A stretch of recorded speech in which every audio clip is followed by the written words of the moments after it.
Today we're going to learn how to make a face scrubby. These are great for cleaning your face, using them with your children or your babies, and they can be put in the washing machine so they're sustainable. We're going to learn the technique of crocheting in a circle, which means we have to increase. The two stitches that you will need will be chain stitch and a double crochet. And we're going to be using American terms, so if you're using UK terms, that will be a treble crochet. The reason a lot of us are wanting to turn to eco products is because things like cotton wool and wipes are really not sustainable. They're not compostable, they go into landfill, and it's something that we're all trying to avoid. So making something like this that can be reused over and over is a great idea. When they have finished with them, you can pop them in your compost bin or bury them in the garden, and being cotton, 100% cotton, they will compost quite easily. We're going to make the face scrubbies out of cotton, and the cotton I'm using today is 4 Seasons Flinders 8-ply cotton, which comes in a 50-gram ball from Spotlight. You will get, depending on your tension, probably a dozen face scrubbies this size out of a ball. You'll also need a 4mm crochet hook, a yarn needle to sew in the ends, and a pair of scissors. Today I'm going to show you how to do a simple version of the face scrubby. There is a more advanced version, but that has some more complicated stitches, and I will show you that at a later date. So for this one, we're going to do 4 chain to start. So we make a slip knot and put the slip knot on our hook, and then we're going to chain 4 chain stitches. Now what we need to do is we need to make these into a circle. So to do this, we slip the hook under the first loop of the very first chain that we did. We put our yarn over and we slip it through both loops on the hook, and that creates a little circle, as you see there. So into this circle we're going to put 12 double crochet. Now to start with, we're going to put 2 chain. That counts as our first stitch. And then after that we need to put 11 more double crochet into that space. So we put the yarn over, we put it into the circle, pull through a loop, yarn over, pull through 2, and pull through 2 more. Now what you can do is you can go over the end of your yarn as you're going if you want. It just helps secure it a little bit more. If it's too hard, you don't have to. You can sew it in at the end. So we continue around and do 12 stitches in total into this circle. Don't forget that the 2 chain stitches counts as 1 stitch. So now we have 12 stitches in the circle.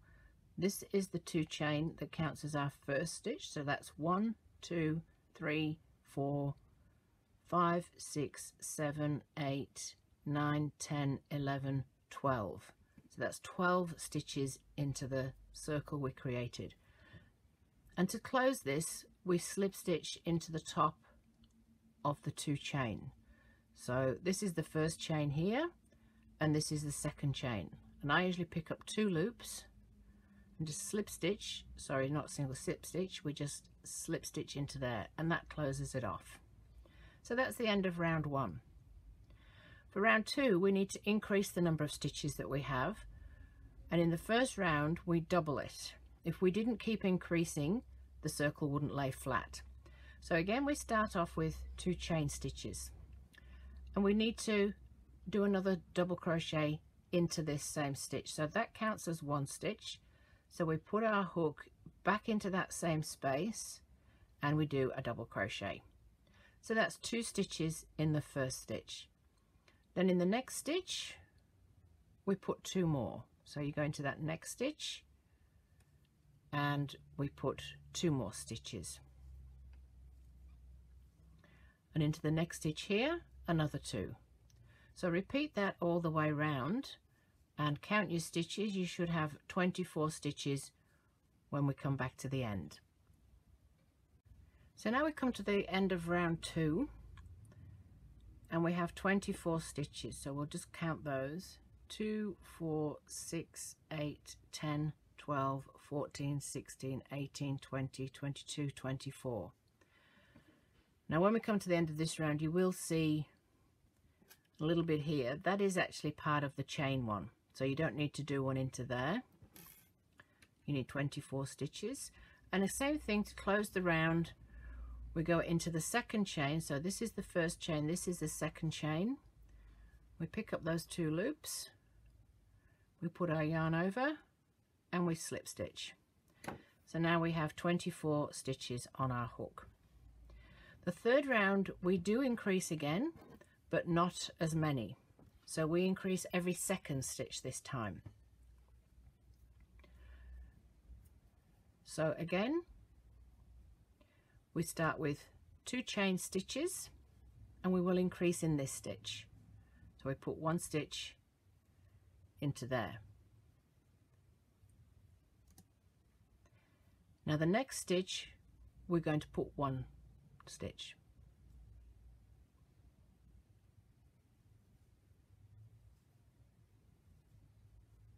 The next stitch we're going to increase.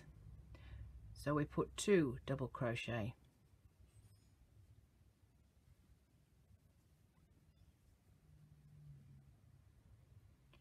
And in the next stitch we're just going to put 1 stitch. So you increase in a stitch and then you don't. So we do 2 stitches in the same stitch, then 1 stitch, 2 stitches in the same stitch, then 1 stitch, and we repeat that all the way around. So the next stitch we put 2 double crochet,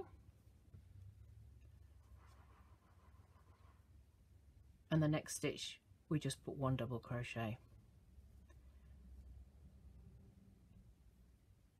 The next stitch we do 2 double crochet,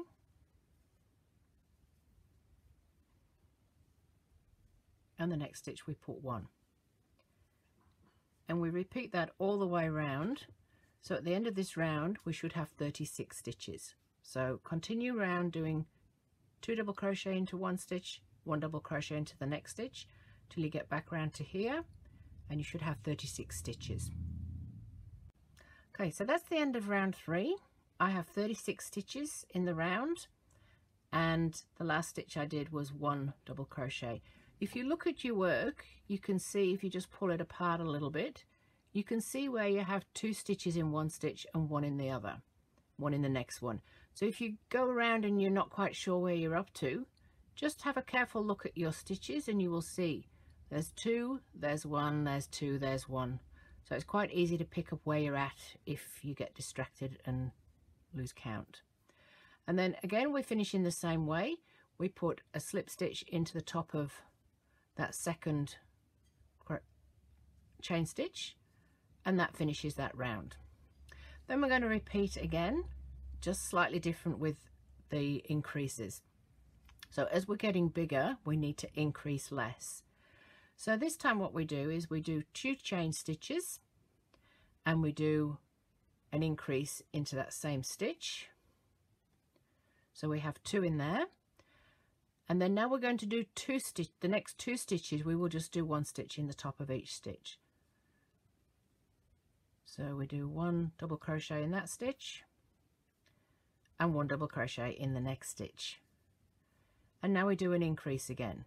So we do 2 in the next stitch,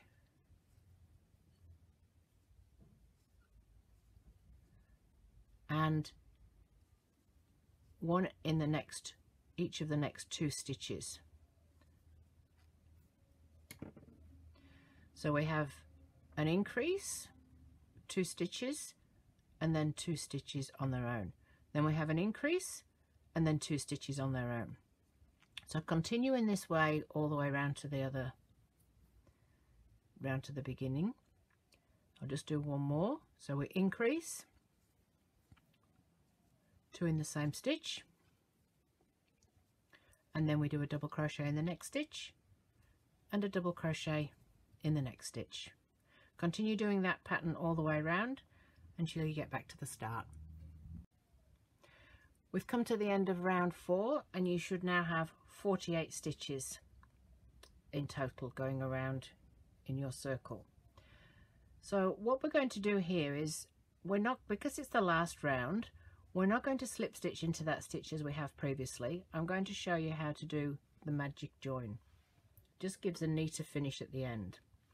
So you snip off your yarn and you just pull your yarn through like that, and then I'll show you how to fasten it off. So to do your invisible join, you need to thread your sewing needle with the yarn tail where you cut the yarn off, and then with your work facing you, you need to put your needle from front to back through the top to the 2 loops of the first double crochet, not in the chain stitch where we've previously been putting the slip stitch, but into the top of the first stitch. And you put the needle in front to back and pull it through that stitch. Then you put your needle in the center of the last stitch you worked, the last double crochet. You put it in the center of that stitch towards the back and you pull it through. And as you see, that creates like the top of another stitch. Just give that a little pull so it looks like the same as the rest of the stitches, and that way you can't tell where you finished off. So flip your work over and you just need to secure these stitches so it doesn't come undone. So just go under some stitches. Don't pull this too tight, because if you pull it tight you'll spoil the stitch. So make sure it's about the same size as the other stitches, and then just go back under a couple of those loops and pull that tight, but keep your thumb on it. You don't want it to pull this really tight, and just keep checking that it doesn't look like it's any different in size. And then you can go under a couple more.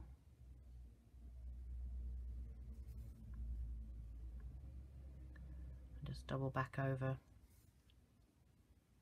and then here you just need to weave your end in a little bit.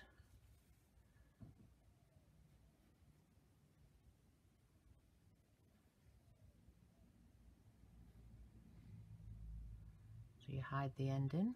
I do tend to sew mine in a little bit. I over sew, and that's securely fastened. And you can snip off that end. Now the only other end you need to finish off is this one, which is your starting end. Now you may have already crocheted over it, but you can give that a good pull and it does just close that hole up a little bit, but I still will sew this end in.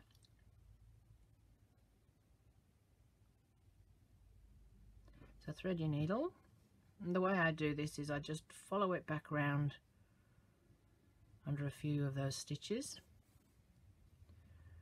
and then I come back, not exactly, I leave one and come back under a couple there, might come under those ones, and then just back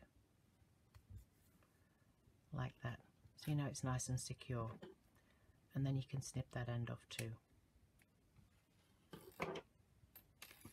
And that's your face scrubby, all finished, ready for you to use. So these are the 2 face scrubbies. This is the one we've just made, which is the simple version, and this is the one that's the more advanced version that I showed you at the start, which is how I do my face scrubbies. I've done this on a 4mm hook, as that is the correct size hook for an 8-ply cotton, but as you can see there's quite a difference in size. This is because the one I've done is on a 3.5mm, and my tension is a little bit tighter than the one I did when I was showing you how to do it. The simplified version, the differences are I did 2 chain at the start of each row. With the advanced version you do a standing post double crochet, which is a little bit more complicated. If you're an advanced crocheter or you've done quite a lot of crochet, it's certainly something that you could have a go at. It just gives a neater finish because you can't really see. This is the start and end of the rows. You can't really see as much. The other difference is that I used a magic circle to start mine, and this had 4 chain that you made into a circle. There's not a lot of difference in how they look. It's just I've got used to doing the magic circle. I would say with that though, do make sure you sew your ends in, because I have had some magic circles come unraveled on a blanket when I didn't sew the ends in properly. So that's the difference between the two. If you're wanting to have a go at the more advanced one, we can certainly do some videos to show you how to do those techniques, and you'll be able to make your face scrubby just a little bit neater. Thanks for watching.